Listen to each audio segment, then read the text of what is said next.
কারো পায়ের তলায় কারো বেহেস্ত হইতে পারে না।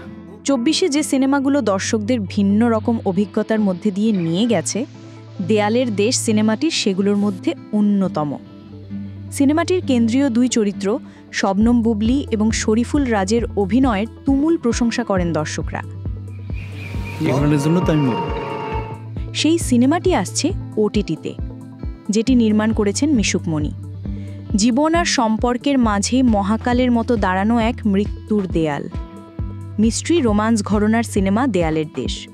সিনেমায় নহর চরিত্রে বুবলী এবং বৈশাখ চরিত্রে অভিনয় করেছেন শরীফুল রাজ।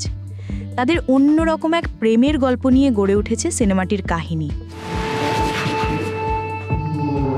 সিনেমার বিভিন্ন চরিত্রে আছেন শাহাদাত হোসেন, জিনাত সানু স্বাগতা, আজিজুল হাকিম, সাবেরি আলম, সমাপ্তি মাসুক, AK আজাদ সেতু, দীপক সুমন প্রমুখ।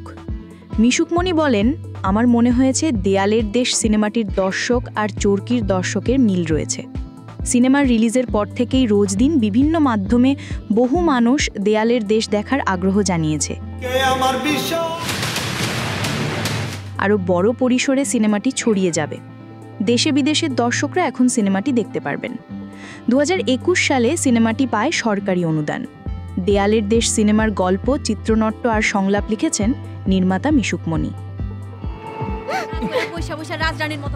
বিনোদনের আরও খবর জানতে সাবস্ক্রাইব করে চোখ রাখুন গ্রিন ভিউ ইউটিউব চ্যানেলে।